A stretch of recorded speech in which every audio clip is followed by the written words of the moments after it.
Labas. Sveika, iš kur grįžai? Iš susitikimo O kur atvykai?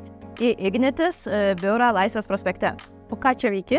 Aš esu Aurelija, esu pasiūlymų klientam vadovė ir rūpinosi buitinių elektros klientų pasiūlymų kūrimu ir taip pat esamų klientų išlaikymu ir susigrąžinimo strategijomis. Turiu daugiau klausimų, galiu užduoti? Be abejo, tik man reikia įkrauti elektromobilį, tai tuoj sekundę. Taip, elektromobilis įkrautas, galim eiti. Kokie 3 žodžiai, kaip apibūdintum savo darbą? Tai jis yra strateginio mąstymo, taip pat analitinis ir iš tiesų labai stipriai komandinis. O knyga ar filmas? Filmas. Taip, ir dabar einame į viršų, parodysiu jums mūsų biurą.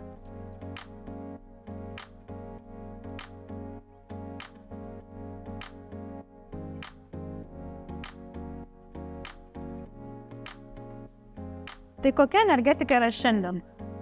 Kokia energetika šiandien? Jinai iš tikrųjų yra labai tvari ir žalia ir tas yra labai svarbu, kadangi mes taip padedam visai visuomeniai būti tvariai ir žaliai. O ar mėgsti šokti? Labai mėgstu.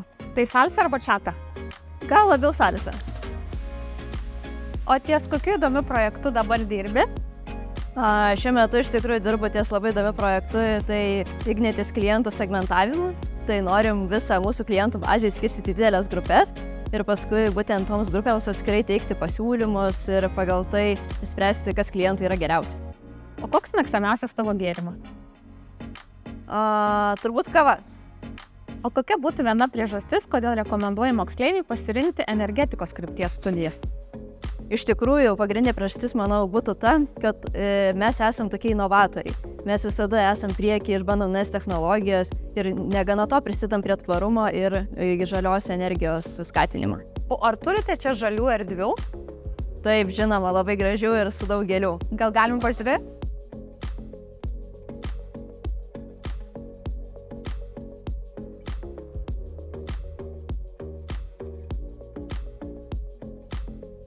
Aurelija, o kodėl tu pasirinkai darbą energetikos sektoriuje? Dėl to, kad man labai svarbu ekologija, žalumas, tvarumas ir šita įmonė būtent tai suteikia, dėl to aš ir pasirinkau čia dirbti. O kokia tavo mėgstamiausia kelionių kryptis yra? Mėgstamiausia kelionių kryptis iš tikrųjų yra kalnai. Kalnai yra mano aistra ir ten labiausiai mėgstu leisti savo atostogas ir laiką. O kokia aukščiausia viršukalnė, kurią esi užkopus?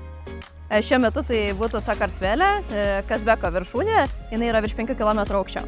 O svajonių viršūnė? Svajonių viršūnė tai būtų Kirgizijoje tokia Avicenos viršūnė, jinai yra virš 7 km aukščio. Gal prisėdam, dar turiu klausimų? Žinoma, prašau. Ką norėtum dar išmokti? Dar norėčiau pagilinti savo žinias analitikoje ir išsilaikyti kokį nors duomenų analitikos sertifikatą. O kaip manai, koks energetikos sektorius bus po 10 metų? Jis bus pilnai žalias ir tvarus ir taip pat manau, kad sugebės visą Lietuvos rinką aprūpinti būtent mūsų Lietuvoje pagamintą energiją. Kokie tavo mėgstamiausi ledai? Koks skonis? Mėgstamiausi ledai būtų šokolado skonio, labiausiai mėgstu šokoladinius. Einam ledų? Žinoma, einam.